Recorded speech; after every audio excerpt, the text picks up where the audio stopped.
Welcome to another episode of the Propaganda Report. This is Monica Perez with Brad Binkley. How you doing, Binkley? I'm good. How are you? Fine. Thank you for asking. I've been spending the day trying to understand the Texas church massacre. So it's November 2017, just in case there ends up being more than one Texas church massacre. This would be the first one. Hot on the heels of the New York City Halloween attack where the Muslim drove on a bike path with a truck. Yeah, they already solved that one and put it to rest. Yeah, I think before he even stopped the truck, they were pretty much done with that. But he stayed alive. And now there's all sorts of like dispute as to what kind of rights he should get. Trump wants him to go to Gitmo to get the death penalty. We talked about it on our WSB show. We had a loyal listener say that cops should have saved us all a lot of time and money and just killed the guy. Right? Yes, I remember. A lot of people felt that way, I think. Yes, and in this story, so let me just recap what happened here. Actually, while we were broadcasting on Saturday, there was news of the Texas shooting unfolding. Guy, Devin Patrick Kelley, goes into a Baptist church in a tiny, tiny town in Texas, Sutherland Springs, I think it was called.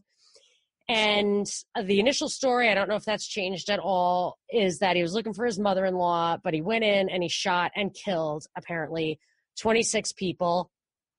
Kids, a pregnant lady, an entire family, the pastor's daughter, old people. Inside the church, they described him as having a skeleton mask, but a couple of guys, or there was a hero who ran out with his gun, and he described the guy as having a Kevlar vest and a tactical helmet with a visor. So it's possible that the visor was up in the church and people could see the kind of white skeleton mask, and then when he came out, maybe put that down. So the hero came out of his house in bare feet with his AR-15, his magazine. Stephen Williford is his name. Say it again. Stephen Williford. Yes, Stephen Williford, and he engaged the perpetrator basically in the act. The guy ran out of the church. He didn't see what was happening in the church, but he heard bullets. And after engaging the guy sped off. There was a guy in a pickup truck nearby watching this transpire. The barefooted Stephen Williford went over. That guy's name is Johnny Laniford, I think. Yeah, I think that's right. And he quickly explained to him what happened, jumped in the truck, and they sped after the guy. Stephen had shot the guy a couple of times. He wasn't exactly sure, but later came out once in the torso, once in the leg. When the truck when the SUV that the perp was driving finally kind of wrecked a little bit, he didn't come out, and later it was said that he died of a bullet wound to the head, which was consistent with a self-inflicted wound, is the last I read on the story. So he was dead, so there's a couple of things. As usual, I think the story is a little too cute. There's a lot of little details in the narrative that seem to support agenda items that have been screaming from the headlines for a year, if not years. And I actually also find this story of the heroes a little too cute, and like the things that they say. But the agenda items, before we get to that stuff, I just want to point out one agenda item that really blew me away, because I thought I was the only one who even noticed this as an issue. And I noticed it a long time ago, and I've been talking about it for a while, but I'm the only one I ever heard talking about it. And I noticed it as an agenda item or a potential agenda item in the New York terror attack. And now it popped up in this. And really, I feel like it's no coincidence. So can I play you a clip that I think you're going to be like, what? Yeah, go ahead. Okay, hold on. So this is Chris Cuomo, my least favorite person, or I should say on the list of equally despised people by me. I cannot stand him. He's supposedly a journalist, but he's the brother and son of New York governors. So clearly he's on the state side and not what a journalist should be, which is keep the state in line. He's talking to the sheriff of this little town, or of the county that this town is part of. And he's asking him, what's the hardest part? But really listen to what the sheriff has to say. All right. It's always the hardest, is whenever there's children involved. It's hard to know what somebody finds in their heart to knowingly take out kids. That's true. I mean, the man went through there, or the creature, whatever you want to call him, went through there firing, an assault rifle, and took no mercy on anyone that was there.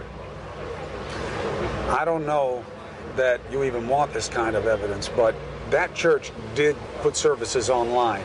We were able to see what the inside of the church looks like and see the passion of the congregation there. Was it put on video? Is that something that would be helpful to you? Is that something that you know of? There was very little on video yesterday. Very little, for some reason. Do you see that as almost a blessing in this situation? I mean, there's not going to be a trial. The guy's gone. Yeah, the guy's gone. There won't be a trial.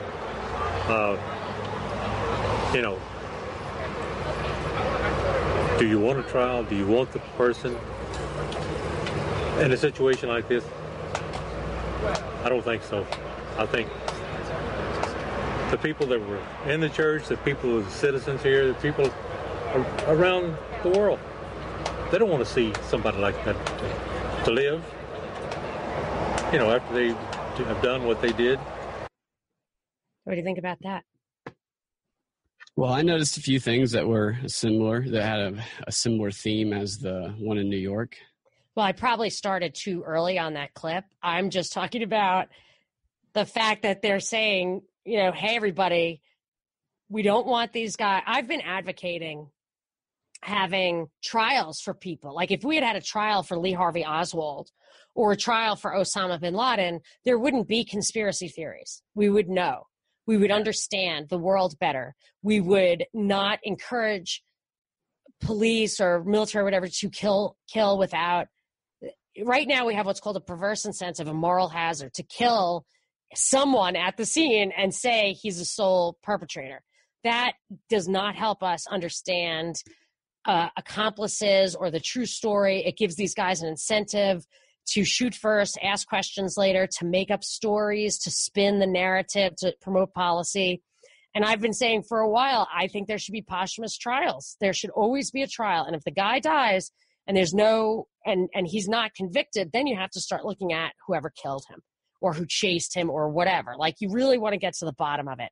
And last week with the New York terror suspects, when the guy shot him and he didn't die, and now it looks like he might be treated leniently or at least cost us a lot of time and money. To me, I felt like it was a very subtle and under-identified agenda item. I never heard anybody else talk about it, but I saw that agenda item. And when it popped up in this one, I have to say I was blown away because I too feel it's an agenda item that hasn't gotten much. And I will say this thing, it just every week it's like you get a headline of a mass casualty event to the point where people I know who really were never like seeing things the way I see them are starting to say like, this is just not even believable at this point. Like it just does not seem like random people just decide he's after his mother-in-law, but he decides to go through the aisle of the church and shoot every single person, even people he knows is not his mother-in-law. Stuff like that is just too crazy to happen all the time. And he also had an arsenal in his car and a bunch more guns. So it's he could have accomplished his goal of killing her with so much less. Well, right. That's what I'm saying. So unless and he failed. A superhuman person that requires all that ammo, then he probably wouldn't need all that. And he failed. Yeah. Well, if he was after just her, why is he going to go? He doesn't have to do it in that situation. So there's more to it than what they're telling us there. I also noticed in there the comment about there being very little video. Mm-hmm.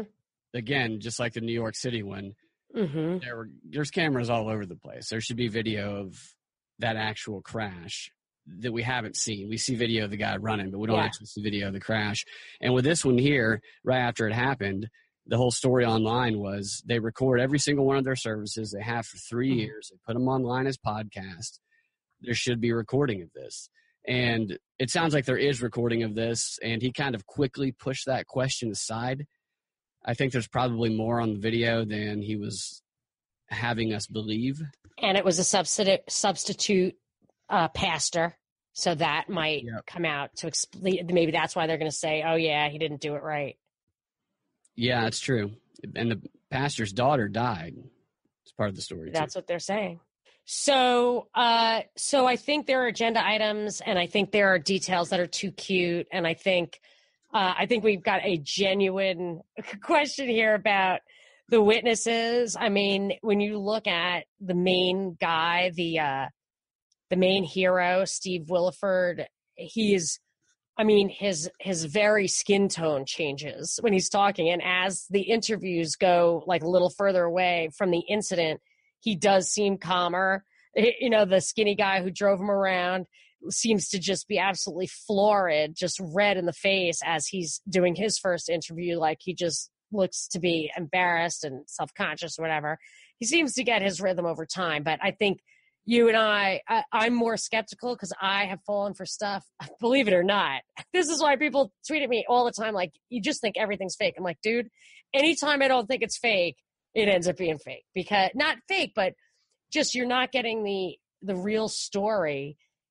And the fact is, I've concluded that anything that gets precious airtime in the mainstream media is solely for propaganda purposes at this point. So I proceed with caution. Yeah, I think that it could be used solely for propaganda purposes. I think that those guys could be telling the truth as they experienced it, and I think we could still be getting a false story. I think all of those things can be true at one time. Yeah, I agree. I think it gets a little...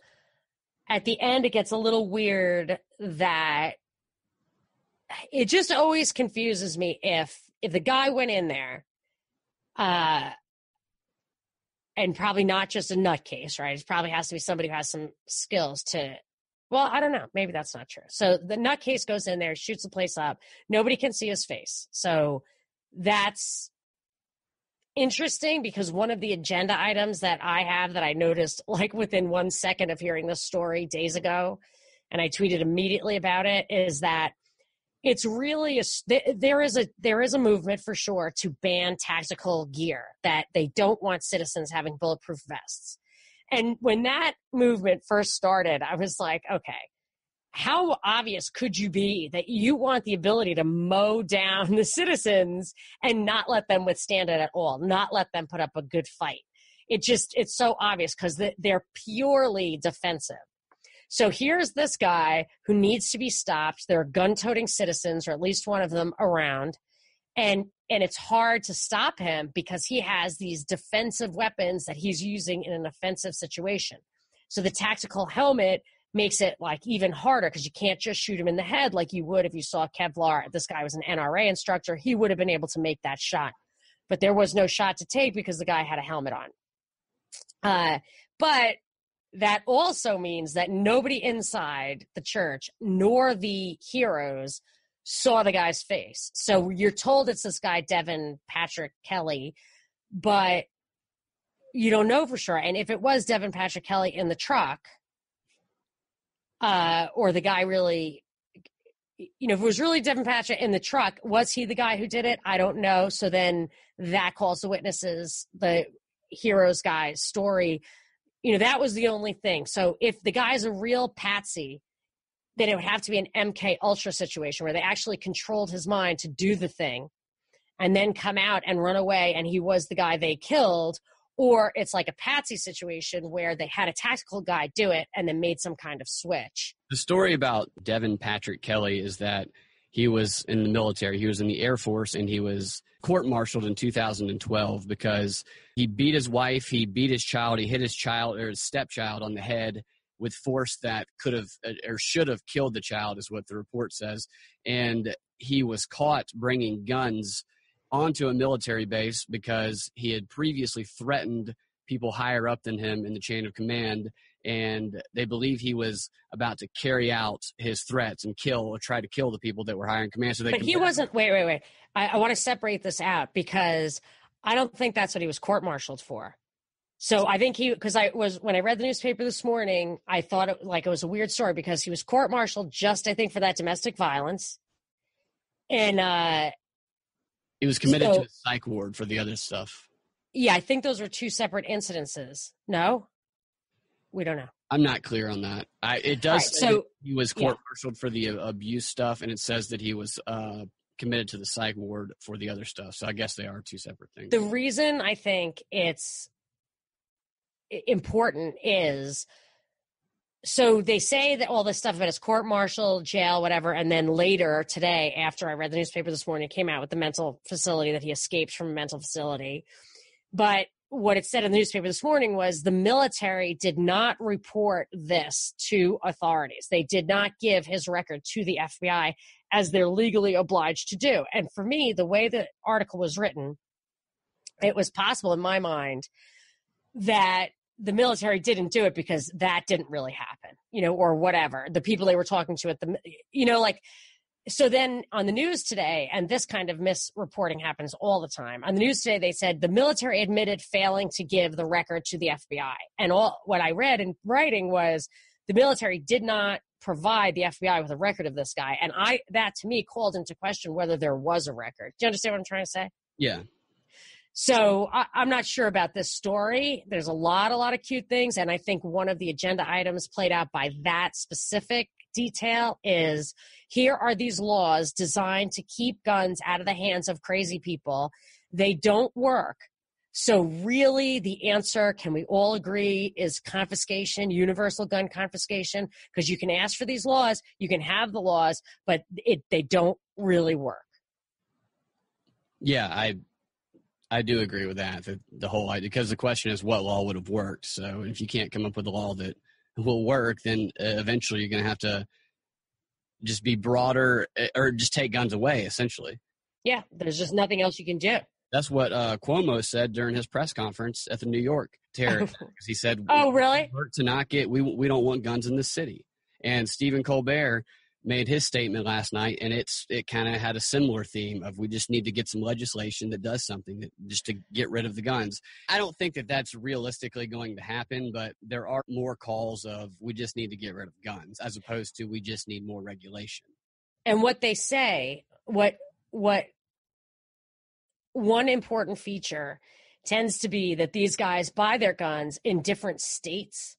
So if there's any kind of disparity, Chris Cuomo talks about this to the governor of Texas on the Texas church shooting, that if there's any disparity in the laws, they can get the guns in some areas and bring them into areas where people have good laws. So you're really, if you don't have a federal law, then people are vulnerable who don't deserve to be. Yeah. And another, at least important part of the story that they're reporting anyway, some people are, is that he was an atheist who would go on these bad online rants against religious people. Like, he thought religious people were stupid. He thought people who believed in God were idiots. And also it was reported that he, at one point in time, taught children Sunday school. And CNN just reported that he used to attend this very church and the pastor didn't like him. Really? That's interesting. Yeah, the whole thing about it just being his girlfriend's or his mother-in-law, it's not. Yeah.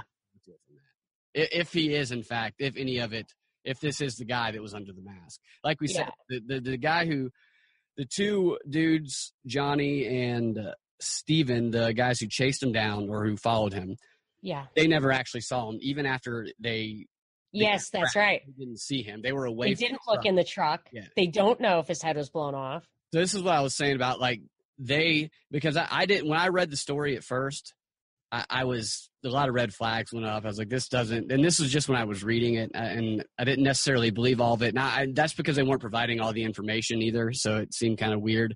But when I watched that, it was like a 30-minute interview that Williford gave, and then I watched a bunch of the interviews that the other dude gave, and their stories from their opposite perspectives lined up, and judging it from whether or not, in my opinion, they were telling the truth, they appeared to be to me. Like if you compare it to someone like Jesus Campos, and if you're looking at the way they're describing the story, he's describing it visually. He's not remembering a script. I agree. It was very an emotional experience. So either he's just a fantastic actor, right? Or he's, I mean, better than the best, or there's a lot of truth in what he said. But that's only how he experienced it. He wasn't inside the church. He didn't see the whole event. Right. He never saw that guy shoot anybody. So we don't know what happened inside. He never even saw. So the sounds he's heard of gunshots happened inside the church. When the guy ran out of the church, he never saw that guy shoot anybody, and he only saw him with a pistol. Yeah, well, there were some gunshots outside the church as well. I don't think he saw those. I don't know, but supposedly this guy had a bunch of guns in his truck. I don't know what happened inside the church. I think people were supposedly killed by a Ruger rifle inside the church. This guy said he only saw a pistol. He came out of the church. He engaged him, and then at the crash site, they did not look inside the car. So at no point, the only time this guy saw him was when he shot him getting into the car. And my problem with this guy's story is there are just too many cute details. So that's why I have a problem with it. But it's just the question that I just can't solve the riddle of the patsy, the mask. If it's a patsy, is he really that competent? He was going to go through all that. That's a lot of acting. Usually a patsy is a guy who's set up after the fact to take the fall. You know what I mean? You'd have to be an MK Ultra mind control victim to actually do the job and then get killed. I don't know if this would be some sort of MK Ultra mind control thing, but if there was going to be a situation where it ever was one of those, I would think it would be someone who at some point in time had been committed to a psychiatric ward by the military. Exactly. Yeah, I totally agree. So I've got a few more agenda items and then a couple of funny things I felt about the hero story. Let me hear. Okay. So it just came out today that the cops got the perp's phone, but they can't open it. Oh, I saw that. Yeah. This is like the San Bernardino, right? Yes, citizen privacy is a terrible problem in this country. So you need to get rid of it, all right? I know. So you should not be allowed to lock your phone. I mean, when they ask you for your papers, when they ask to look in your trunk, when they ask you for your phone, you need to give it to them. Because if you're not, you're helping terrorists. When I saw Demolition Man years ago, I love that movie. The eye activation where you put your eye and it opens it up. It's that personal way. And he rips his eye out and that's what's going to start happening here. If you can't get into the phone, we're going to start ripping our eyes out. Yeah, some spook's going to come take your eye out. Yeah, I for sure. Oh my gosh, that's so crazy because, oh dude, you're blowing my mind. I heard a totally random story on the news this morning. I was just like, what? And I honestly have concluded that your Fox News is not piping stuff directly into my brain that it doesn't want me to have there. It's not about entertainment. It's not about, isn't this a funny story? So I always wonder what it is. People make fun of me for that, but I'm telling you, it's just too valuable real estate. So, and that's what its goal is. So what they talked about was a guy fell asleep on a plane over India or something. And while he was asleep, his wife put his thumb on his phone and opened his phone and discovered evidence of his cheating.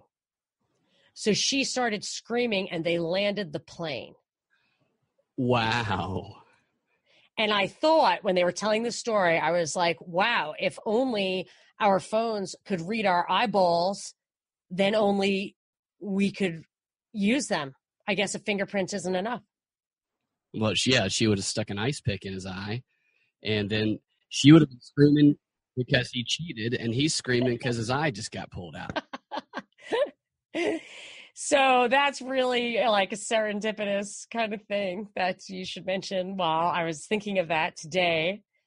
What else? I know people who have made their private part their activation code, their touch activation code. So that your private part has a print. They're going to get their pecker cut off. The penis print. The penis print. Can you buy phones that have like a... You have to do it right there in the Apple store. I'd like to go ahead and set up my penis print. I would like custom molded button on my phone. So, can I give you another little agenda item? Hit me with it. It's my last agenda item. So, Chris Cuomo says to Abbott, I know you can't say anything now, but you're like, a gun fanatic, blah, blah, blah, blah, blah. What do you learn here? And Abbott says, well, trucks, bombs, knives also serve evil. There is evil in this world that we must confront. So he was just saying, fingers, toes. Be afraid. Yeah, just be afraid all the time. And then Chris Cuomo said, yes, this man was an instrument of evil, but so what was in his hand. Yeah, so, that sounds just like his brother. He wasn't opening his phone. Yeah.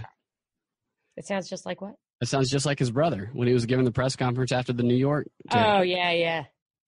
So be super afraid all the time is a major theme here. So, but then I have like a bunch of little like... Let me add on to that real quick. Yeah, please. On top of that, it's not only are you not safe at an outdoor concert in a big city, you're not safe on a sidewalk in a big city, you're also not safe in a small rural town. In a church. You're not safe anywhere. And they're all... this wasn't as random an attack, at least according to the story, right. But for a lot of people who were there, it was random. And it was every single person in the church. So you don't even have a chance. Yeah. How many people were there? There were people who got out alive. Yeah, I think 50 people were there. 26 were killed. It must have been 75 people because 50 were injured. The church, I read, like basically holds only 50 to 75 people, yet like 50 people were injured and 26 were killed. So, I mean, it's just basically everybody. Yeah. Everybody got a bullet.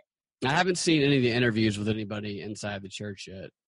Maybe some of those will come out in the coming days. No, and it's always weird to me when they show pictures of the church and all the law enforcement around it, and there aren't like body bags and everything all over the place. Like when I looked at the Broken Arrow knife attack in Oklahoma, where these two boys killed their whole family with knives.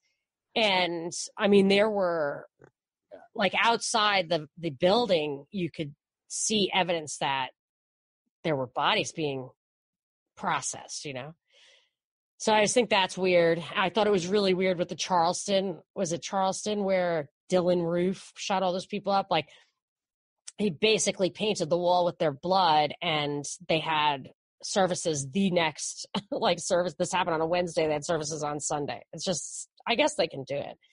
That stuff seems kind of weird to me. I love how every time they report on Dylan Roof now, yeah, he's not just, that racist Dylan Roof who killed a bunch of people in that church. He's white nationalist, white supremacist.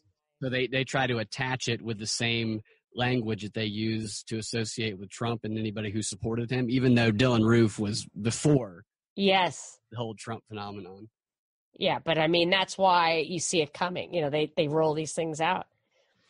So there's a bunch of little things that, so when I look at these things, I don't know if it's a hoax, a false flag. They just spin the story. They lie. They exaggerate. I really don't know what goes on, but I know the spin item by item. So, or like touchstones, cute little things that pop up a lot. And I'm happy to go through that if you want to hear it. Yeah, go for it. All right. So I thought it was kind of too cute that the guy, Stephen Williford, did this. His first interview was with the NRA, which makes sense. He was an NRA instructor. But his next kind of exclusive interview, the 30-minute interview, was with this Louder with Crowder or something like that. And the reason this gun advocate guy happened to have the opportunity to get this exclusive is that Williford's daughter is a fan of Louder with Crowder, which, I mean, has to happen some way. I thought, whatever, okay, they made this connection. I just thought it was weird. They're really, so as soon as the guy starts getting interviewed, Williford, interviewed by this Crowder guy, he emphasizes all of the big talking points that are in the news. Now, he's probably reading the news, and those are probably the things he thinks are important, but he was definitely reiterating them, starting with, number one, the small town aspect, and then later on, he really plays up the emotionalism of the event. Like, don't talk about my experience. Talk about these people I want to hug. He uses some lingo, like there's an active shooter situation here, which makes it feel like America has become a battleground, that it's commonplace for people to use that kind of language. And maybe it is, and we are being exposed to this language. That's how you get people to adopt the language. Right. I noticed the same thing that you noticed with some of that language stuff that he was using. And I was thinking about it, and I thought about the way that I've spoken about it with people. And I realized I've used the same language because, like you said, that's become the common language that we describe these things with, even though it does sound like it's about. And that in itself, I think, is intentional. I think they use the language to try to make it look like a war zone. So, like, if you're a European watching TV here and you hear an ordinary guy saying it's an active shooter situation, it's like, oh my gosh, you people really, man down. Like, you guys just live like this. And he also that's has what they a military background, so it's probably been in his. This guy is an NRA instructor. Yeah. Williford was an NRA instructor by coincidence, because here's the thing. This is what's super cute about this story, is that it is really making this dialectic come alive. So all the arguments that the left uses against the gun control, against the gun rights advocates, like mental health laws aren't even good enough, you must confiscate guns, we even have to take away bulletproof vests. On the other side, which is definitely a dialectic that's given a lot of airtime in the mainstream media, so you have to recognize it as likely has a purpose, he's using an AR-15 as a defensive weapon. So that's a big argument the left has, is that AR-15s are not really defensive. Here he is, he's using an AR-15 as a defensive weapon. He is an NRA instructor. He's a really cool-headed, useful citizen with a gun. He was slowed down and maybe didn't have enough bullets because he did not have his magazines loaded. He didn't have numerous magazines or high-capacity magazine. That could have come in handy. So he really answers he makes all those arguments for all the gun rights advocates out there. He also... And that's part of that, I think, which goes to what we were talking about a second ago, is that he is himself a gun rights advocate. Right, but I'm saying it's kind of interesting to me that this guy's weapon was an AR-15. Yeah. That he stopped the guy with an AR-15, which is often argued to be the thing that we don't need for defensive reasons. And this is what starts to muddy the waters. And, a false flag, in my opinion, I know we use the old definition or whatever, it's you put on the colors of another country, but it's just the way that I view it in modern times is it's a provocateur thing. It's a real event that most people involved probably aren't aware that it's a false flag. But yes, I agree with that. A few actors cause something to happen. Like in this case, nobody knows except the people that were in the church what happened in the church. Everybody outside of it could have been very real for them. The thing inside could have been a government agent, could have been MK Ultra, whatever. I would identify that as, even though it might not be the technical definition of the old false flag, as not just a purely random event, a real event, but not. Yeah, I agree. Let's call it a false flag, because I always say, is it a false flag or is it a hoax? Right. Or even just a false flag that's like some kind of vaguely related event that's described totally differently from what really happened. That's a false flag. Right. And with the type of gun that he was using, because that gun has been placed in the debate so often, it's marketing for that gun. So that is the gun that people are going to buy. So in essence, it's more likely that someone like this would have that gun because that is the gun that causes the controversy. Yeah, I hear you. And I think where we always break down is, yes, I understand how it is within the realm of possibility that these 10 little items appear in the same story. But I don't buy it. I just, when it gets to be these many little items. So here was another thing that I thought was kind of interesting. I wrote down, this emphasizes the church aspect. So now you have country music. This guy was a dairy farmer. The thing happened in the church. So all these kind of Trumpian symbols which are very gun right advocate people, fall into the same category. So like the message is, let's start protecting our own people. Like to change, if you really want to defend yourself, you've got to stop thinking this way about gun control. You were wrong. Change your mind. The country music singer guy changed his mind. Cuomo's asking Abbott if he's changing his mind. But I wrote a note to myself as I was listening to the Williford the Hero's story. What's next? Truckers, motorcycles, who's going to be the next kind of victim group? And later in the story, he says, oh, my family and I all ride Harleys together. We all ride motorcycles. For me, it was like crazy because I had sat there and thought to myself, what else belongs in this group? How else can they expand the group of people who feel directly affected by this, who really identify with this guy? And by coincidence, one of the few things that I identified was something that he said he was. So to me, that's when I think of something before the guy says it, maybe he's just your typical motorcycle rider. I think it's a little weird, though, because I come from a real hardcore Harley family from way, way back. When I was born and raised there, my dad started his 66 Harley dresser outside my window. I believe it was a Shovelhead, if I recall correctly, outside my window every Sunday morning, and it would just run for like a half an hour. And he loved the sound of it, but it was like 6 a.m.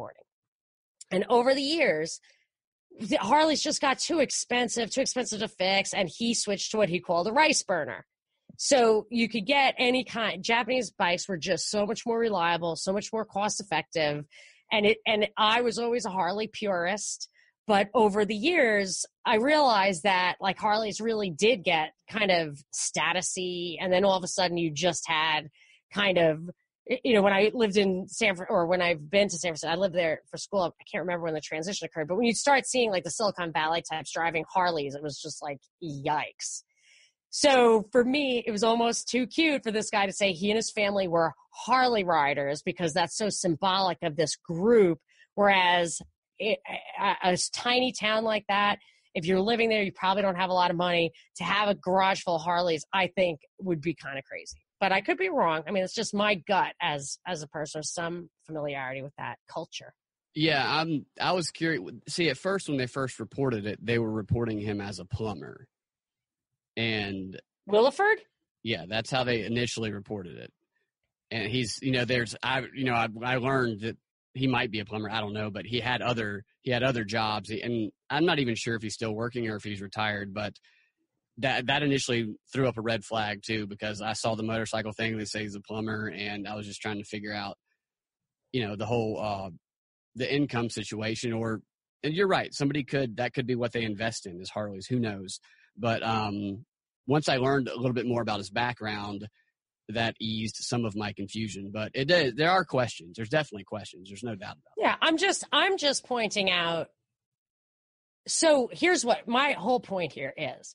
I look at the guy, looks like he's telling the truth. His story is good. And from beginning to end, like the way his emotions change, even from interview to interview, the details are the same.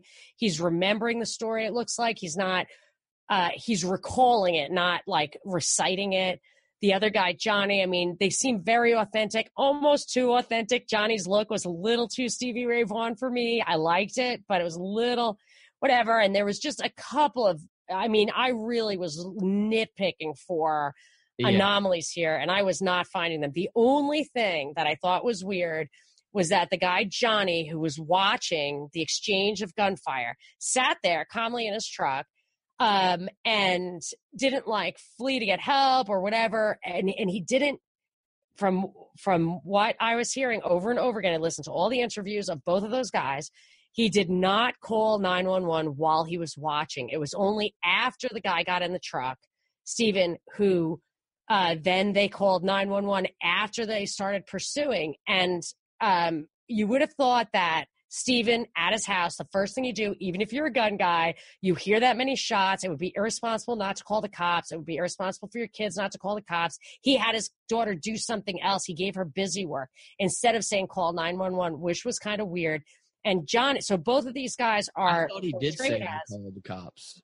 I guess maybe he did say what? I thought he did say that they called the police, or maybe I misremembered that. Oh, maybe I'm getting it wrong. I have to go through every single one of them again. But the impression I got, or as I thought I was hearing it, was that they said, I'll go back and check again. But there's a lot. It took an hour. You might be right. That they called the cops while they were in pursuit. And the thing is, both of these guys are described as and describe themselves as, and it's plausible, that they are cool-headed, take action guys. Johnny, over and over again, they're like, what was going through your mind? He's like, hey, man, we got to take care of this. That's what I thought. I know how to drive. I can drive fast. I'm the guy. And it's like, really? Why aren't you the guy with the phone?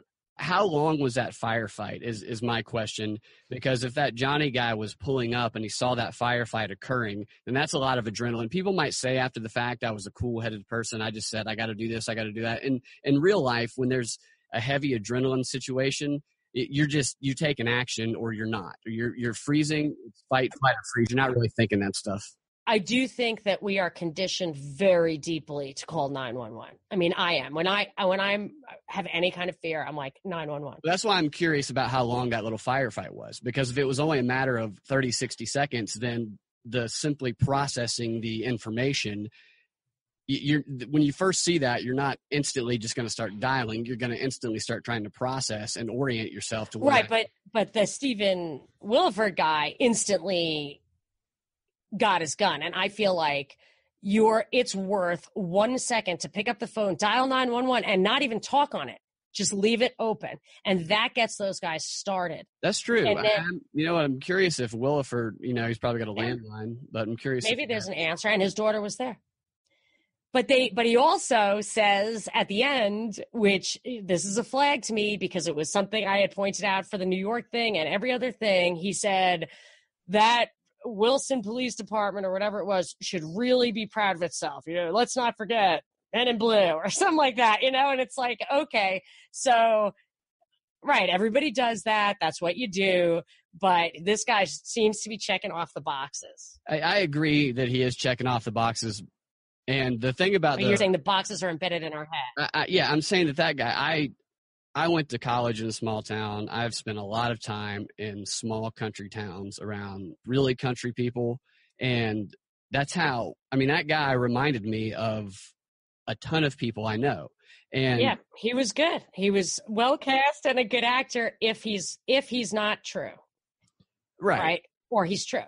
And like that situation that happened, I don't know what happened in the church. And I do want to find out the answer to that call 911 thing, because that actually, if he didn't call 911, then I want to know why. Yeah, 75 injured people into it, and nobody called, even the guy who had a little kid in the house next door. Well, yeah, I want to know who called because somebody called the cops because the cops were on the way, I believe. Yeah, who and when, and because those guys were driving for 12 minutes. Right. They were in on the same street going in one direction. So what you do is you call 911, cops from the other direction, 15 minutes down the road, start coming towards the perp. So they can intercept the perp, not in 15 minutes that it would take you to get there, but in 2 minutes that it takes them to get there. That's why, you know what I mean? That's why you call the cops, because they have people already there. I can see how the Johnny guy might not have called them if he was processing what was going on, but the one from inside the house, that one is strange to me. But the situation as a whole, the country town, the way he spoke, even though it was stereotypical, I can actually see that. I can see someone like that in a town like that. Me too. I can see them doing that. I can see someone that has those skills. The guy was clearly rattled after the fact, but the fact is when your adrenaline and your focus comes in like that, if you have a skill, you don't have to think about using that skill. If you're not skilled at it, then you're going to be nervous. But this guy was trained at it. There was a murder at Lake Oconee a couple of years ago in Greensboro, Georgia, and there had not been a murder in that town where this happened. In Greensboro. Was it the couple? Yeah, it was an older couple. It was near Lake Oconee. It was really nice, gated community. And this guy and his wife were killed. They were like in their mid-80s. And the guy, he was decapitated. They found his body there. They never found his head. The murderer came up on the water in a boat, and they took the wife's body, and they found the body down the lake a little while later. And it was just absolutely shocking to that community because I just almost said it instinctually because you never expected it to happen. And it literally was a type of place where you leave your doors unlocked. We used to say that all the time. You leave your doors unlocked, so all the talking points and all the similar language that he's using, I heard and even said myself when that happened a couple of years ago. So that's why some of that stuff, even though it is checking off the boxes, I think that a lot of those boxes, the stereotype is accurate in some of those instances. Yeah, it could definitely go either way. And if it were kind of scripted, you would have those things too. So it would go either way. Yeah, exactly. There was, let's see, a couple of other things. One thing in the Wall Street Journal this morning that I thought was kind of ham-handed, obvious. There was a quote, "That man destroyed a symbol of this town and its past." And, like it was just taught, like, in case you didn't notice that the church was a symbol, I'm pointing out the church was a symbol. You know what I'm saying? Like they have to just spoon feed you this stuff. Who said that? It was in the Wall Street Journal. It was somebody they were interviewing. I can't believe I didn't write it down. Everybody's a sensationalist when somebody puts a microphone, or not everybody, but most people, especially if they've had time to think about it or if they want to get attention to themselves. Right. But again, he hit a talking point that we talk about all the time. You know what I mean? Like these are things they're hitting. They are hitting everything in the checklist. And I understand the checklist is out there blasting at you from Fox News all the time, but it's just so much of it. It's so, and maybe you could even just, if you want to say it's totally innocent, somebody somewhere is selecting this stuff to put in the articles, and we know they have propaganda value, and there they are in the propaganda. Right. No, absolutely. I think that's, in my opinion, I think that's the way that you can shape news anytime you want. And when it comes to the elite creating propaganda, creating news, they can always do that. They can always selectively pull quotes. They can compel people to say certain things. The question can be, how do you feel about them destroying this symbol? I mean, the symbol of your community right here. Yeah. Leading question, yeah. So there are all kind of ways to manipulate this stuff. I'm not even necessarily disagreeing with you. When I look at these things, I ask myself, what are as many of the possibilities that I can think of that might provide a reasonable explanation other than the one that I immediately thought of?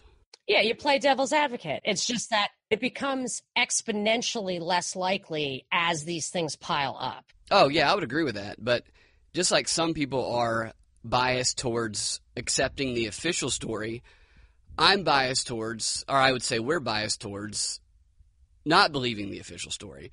And in order to not let my bias get the best of me, and because, we already have that conspiracy theorist headlight on us. We're going to be scrutinized more so than people who just go along with the official story. I think it's important to explore as many of the counter arguments that we're going to face as possible. That way we don't miss something. That way, our bias doesn't get the best of us. Here's another one. Let me give you another. So the guy says his daughters are also marksmen, NRA people, and Harley riders. And that plays into a very prominent emerging theme of like girl power right now, And he would say that he'd be super proud of his girls, and his girls would be the NRA guys and the Harley guys, especially if he had no sons. Yeah. But it happens to be the number one agenda item right now happens to be something that his story it touches on, features. It's one of the many fantastic features of his story, as well as that he hates the media. I don't want to insult you, buddy, but I hate the media. I noticed that also. Me too. I like this. That's what goes with the theme. And you're right. The stuff that they put in the media is, these are the talking points that people adopt. Right, but he's the most stereotypical. Like he's a guy who is crafted. See, I would argue that he wasn't, because he was he delicately, he seemed reserved in presenting his criticism of the media. I think someone who was being more stereotypical would have been a little bit more upfront about saying the Trump-like talking points, if it's fake news or doing this and that. He seemed kind of thoughtful, even though he was frustrated with the criticism of him because they were coming to his door and stuff like that. And I can imagine that he couldn't get out of his house like he talked about because there were media who, I mean, it's a small town, so it's easier for them to find who this guy is. So it's easy for them to surround. Yeah, I wish he had opened his curtain and let us see it. Yeah, well, that would have been cool. I would have loved to have seen that. And here's the thing: it's actually, it doesn't surprise me that this guy might be a great actor. Really learn how to tease that out. Whatever. If this is a complete fabrication, then he's probably had weeks to practice, months, years. Like, who knows?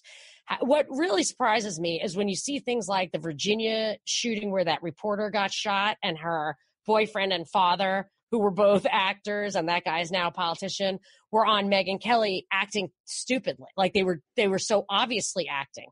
And then with the guy, James Foley, the guy who was beheaded, when his family was interviewed, there was really bizarre things happening in those interviews. I mean, yeah, almost all of them feature terrible actors, shockingly bad actors, which just prove how gullible we are. Now, if this is an act, is a very convincing act, which is what I would have thought they all would have been all along.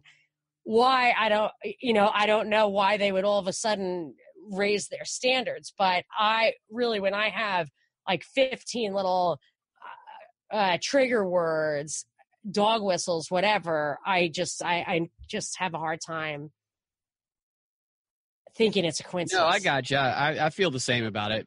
A lot of those, to me, I think a lot of those in a normal situation that arose, I think a lot of those would be present. There's a couple that, like the one about the phone call, really, that's one I want to investigate a little bit further. But a lot of those other ones, I hear that stuff all the time. I see that type of behavior in small towns, so it wouldn't surprise me that would arise.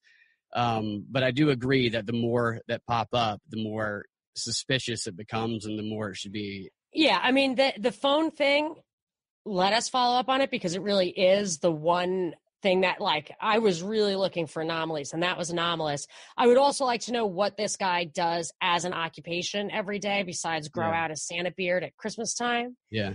Which you mentioned. So if he's a dairy farmer, which he does not look to be, but if he's a dairy farmer, I would be surprised if he is so immersed in mainstream media that he has been conditioned with all these catchphrases the way millennials have. Like, if all that crap that he was saying came out of the mouth of a dumb millennial, I'm not saying all millennials are dumb, I'm just saying a dumb millennial, then I'd find it a little more plausible. But like, this guy would have to be as immersed in the news as you and I are to have that stuff like at dictating his fundamental language. I think that you'd only have to watch his program or listen to his favorite, maybe Rush Limbaugh or something, on a daily basis. Maybe. Those talking points are easy. They're easy to repeat. They're short. They're simple. Yeah. I was in the Army Navy store the other day, and I can't remember what it was specifically, but I heard I heard the guy who owns the store say something to his son, and he was verbatim. Like verbatim. I wasn't listening to them. It made me stop what I was doing and like kind of poke my head up because just repeated it verbatim, something that I had just heard. Like, yeah, I do hear that too. I'm just, but I would say this happens to be that guy. This happens to be that guy, and he happens to have every one of those talking points. Like, that's just the thing that just seems weird to me. But yeah, let's follow up on the phone thing. We'll definitely include these interviews. The Chris Cuomo interviews with Abbott and the sheriff, all these Williford and Johnny interviews, I think. What else do you have? There's one more point that people are bringing up, which I didn't lend much credence to at first, and I still don't lend a whole lot because I haven't seen any hard evidence. There are a couple things that make it a possibility, and that's the whole Antifa dialectic. Now, whether he would be a plant, I don't know, MK Ultra or whatever, somebody who went in there to bring that dialectic out more, the Antifa versus the Nazis is how they've been framing it in the media, or whether it was somebody who had been so triggered by everything that's going on that it caused someone to actually go out and do something. I don't know. But I do think, even though if you bring that up, people in the media will call you a conspiracy theorist immediately, other than Fox. And there was definitely some of that conspiracy name calling. Yeah, that the whole fake news thing, that's another agenda thing that was brought up again. They were talking about how fake news rose to the top because people like photoshopped an Antifa flag on his Facebook page, and people did all kind of other, which is bad, because if there is anything there, yeah, for sure, that's a great way to divert attention from where there might actually be evidence. And if it's true that this guy was an atheist, if it's true, if any of the stuff about his past is true, the beating his child, the being court-martialed, the fact that he's violent, the fact that he didn't like religious people, if there is truth to that, and if he is this radical and intense of a person, then I do think that line of inquiry is one worth investigating, the whole Antifa communist thing. Yeah, I mean, I'm not saying that he's definitely Antifa. Like, some people are like, oh, he's definitely Antifa. Like, I understand the dialectic and that people are being agitated into joining these groups and taking action or whatever for stuff that they probably don't even really understand. But all I'm saying is that if there is evidence that he might be one of these people who have been influenced to do something, then I think that should be, one of the possibilities on the table worth investigating. At least explore a few of those questions. And who knows where they're going to lead us, Who knows what's real and what's, who knows what we're really trying to figure out and what that's why I have such a hard time, is that, like, you start going down the rabbit hole, and that's what they want people. That's the thing, though, is like that. They want you to give up. If you're a dictator, if you're someone who's trying to stir up these revolutionary, feelings, then this is the type of thing that you want to happen. They want people to be stirred to this kind of action without them having to openly say it, without them having to openly get people to do it. They want to make that happen. This is why they use these on the left and the right. People say stuff all the time, like what's her name, Maxine Waters, I think it was her the other day. She said, "I could go take Trump out right now," and to dinner. Yeah, exactly, to dinner. And then later on, she says, "No, I'm just talking about impeach him. I'm an 86-year-old woman." But the fact is, even though she's an 86-year-old woman, her getting up there and saying, "I could go take Trump out right now," that's putting ideas in the head of her followers. Hillary Clinton's been doing that everywhere she goes. Every one of her interviews, she's been doing the same thing. She's been saying, "I wish I would have taken a different action when he was using such aggressive means against me on stage during the second debate. What will you do now?" This whole, this is like programming is what it is. And they want people to do stuff like this. So it wouldn't surprise me if at some point someone does. Yeah, I agree with that. I do. I mean, you can't, that's what they want. And that's what, that is what I think happens with, like, ISIS and stuff. Oh, yes, absolutely. They take real situations where people are really getting bombed and really starving and really getting kicked out of their homes and losing their families, and they're in these religious schools which are put in under our, like, the guy who started the schools in North Africa, the madrasas or whatever, the blind sheik, was doing it from a U.S. prison, so whatever. So we say an outside force is radicalizing these people. It doesn't mean they're not radicalized. And they actually use things like tenets of Islam that would lend itself to this kind of thing. You know what I mean? Like, they know what they're exploiting weaknesses. Absolutely. There's an entire chapter focused on that in that book, The Organizational Weapon, Bolshevik Strategies and Tactics. They target people who are struggling, who have a high level of insecurity, who lack leadership and desire to be part of something more. And they lay all of their problems at the foot of an enemy. And they tell these people what actions they can take, to overcome all these struggles, to be a part of something, to build themselves up, whatever. They promise them all of these future utopias that are impossible to achieve. And this is how they get people to do just about anything. Well, what's a great way that they do that stirs up, like, racism and sexism and stuff here, is this idea of white privilege, where they tell anybody who isn't a white male that white males have it so much easier. That's like easier for them to take a shower and get a job. They get paid more and all that kind of stuff. So that every time you get up and like, we work so hard. Life sucks. Like, you know, you just like get up and have to bust it every day. And it really pisses you off to think that somebody has it better. I told you that story. I won't repeat it about when I was at Harvard and I just had that one moment where this like super liberal foreign chick was talking in my ear, like, look at those guys. They've got it easy, blah, blah, blah. How can you even stand them? And I was just like, oh my gosh, it's hopeless. They suck, you know? Mm-hmm. And then if you're telling tens or hundreds of millions of people that since the day they're born and all through school and coming out of the YouTube and everything like that, there's definitely going to be plenty of people who are super pissed. I mean, you run into them all the time. You run into people of all color and creeds and sexes who are just pissed off at the other.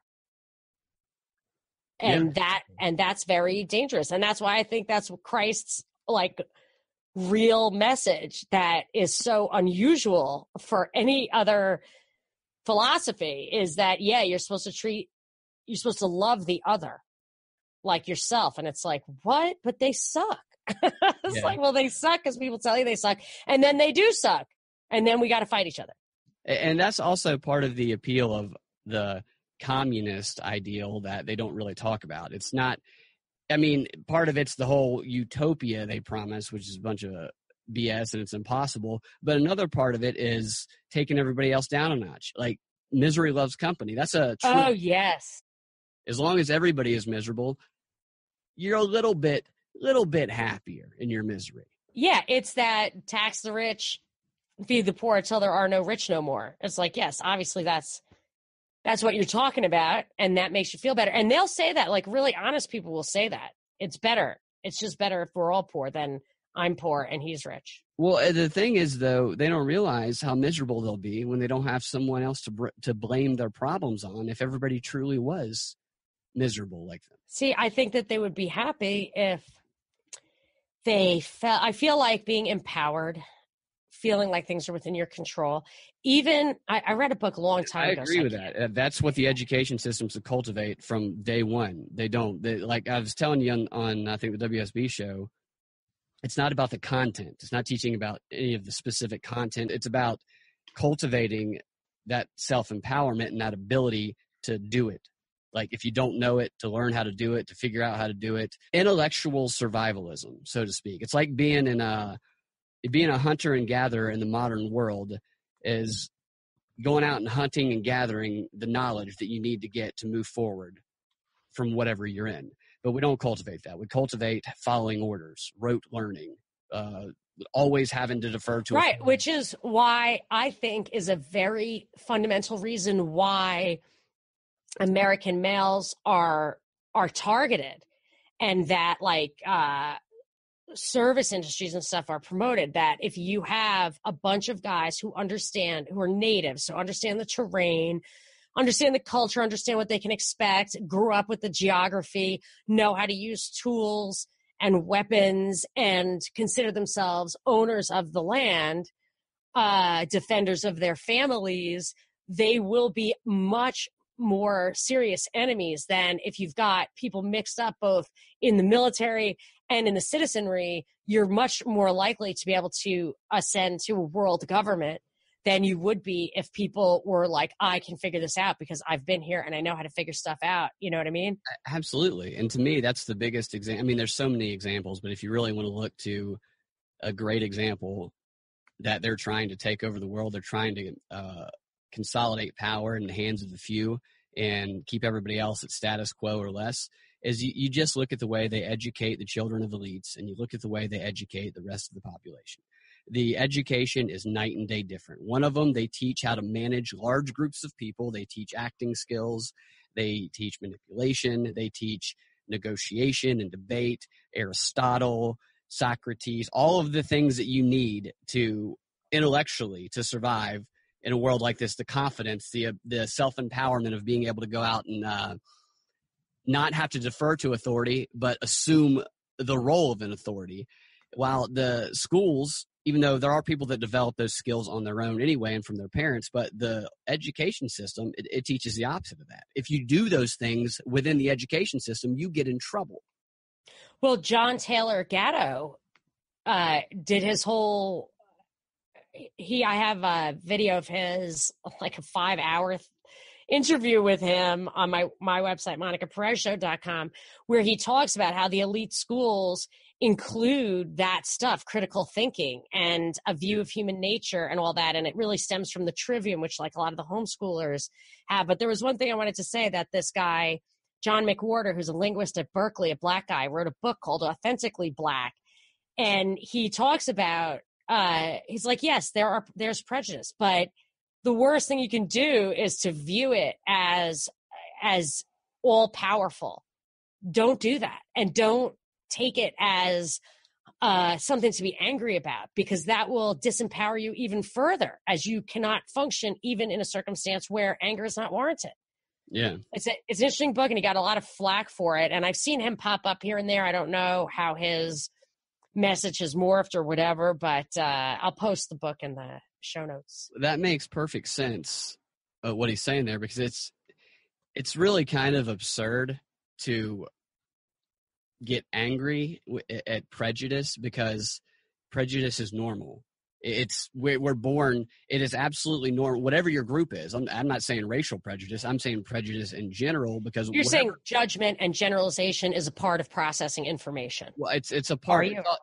It's a survival mechanism. It's right. You're what you're familiar with. You're more. You need to see a tiger in the tree. Yeah, exactly. And when there's something that we don't understand, then we are at first going to be prejudiced against it until we are familiar with it. That doesn't mean we can't overcome it. I mean, that's the whole part of civilization, is overcoming those prejudices and growing together. But to assume that it's not going to be there is to go against human biology. Like, it's a survival mechanism. That doesn't mean we act on it. It just means that we get to know somebody, we get to know certain groups of people, whatever it is.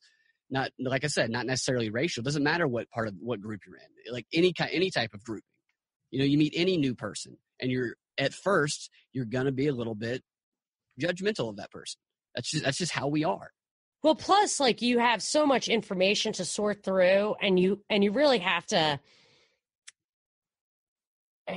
You just have to whip through. When you hear people do this to me all the time on the radio, I'll say something, and because what I said does not sound like what Rush said, they think I'm a liberal. Yeah. They're like, you're just a liberal. I'm like, what did I say that made you think I'm a liberal? It's like, well, you said you didn't say bomb Syria. I'm like, yeah, well, it's not because I'm a liberal. Yeah. So people are always screening to be able to put things in boxes so that they can move on, at their detriment a lot of times. That's a great point.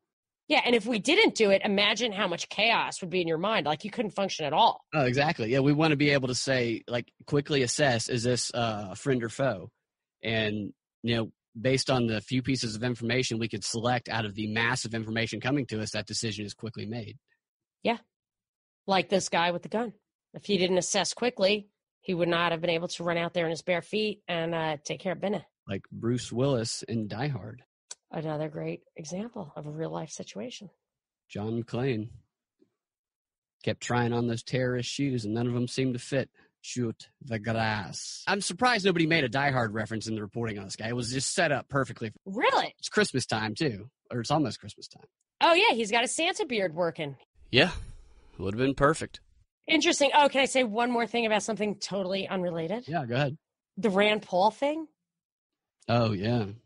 So Rand Paul apparently was tackled from behind by his neighbor in his gated community. His neighbor is also a doctor, over a landscaping dispute, possibly. The guy tackled Rand Paul. Rand Paul got some contusions on his face from getting face planting in the dirt, and had 5 broken ribs. Some of them were freaking broken.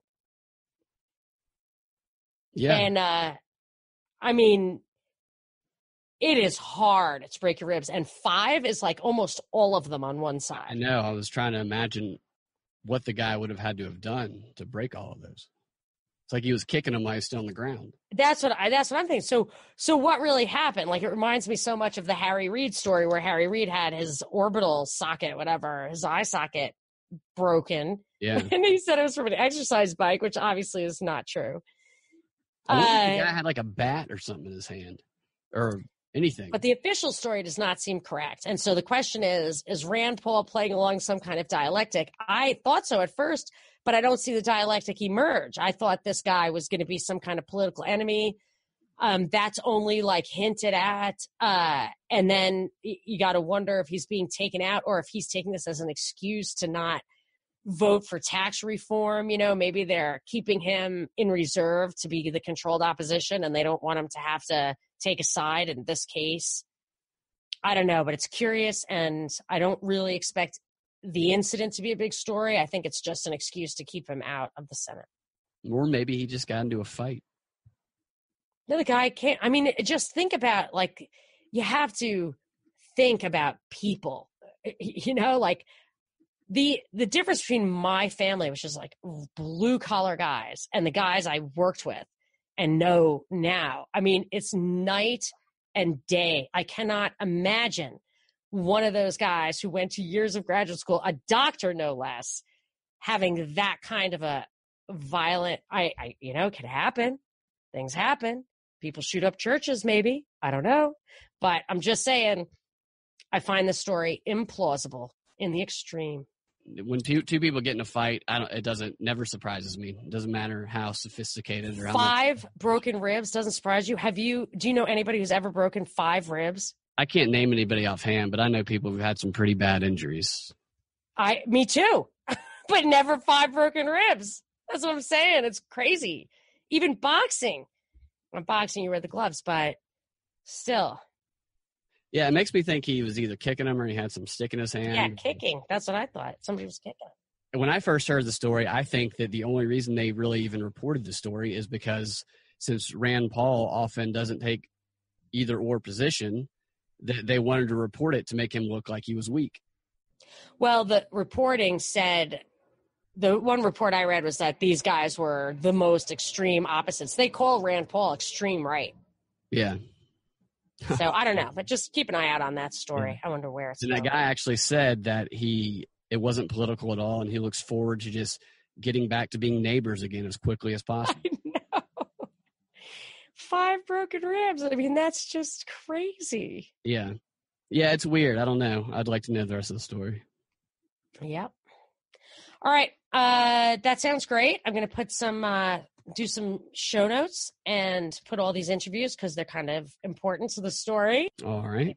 Make sure and go to propagandareportdaily.com and click on one of the icons on the side to subscribe, to leave us a review, rate us, tell your friends about it, become a patron if you want, and thank you for listening.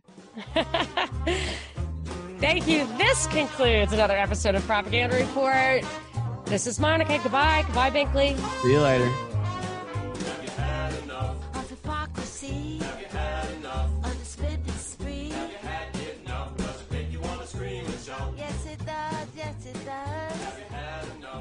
Rubber stamp, the wire tag.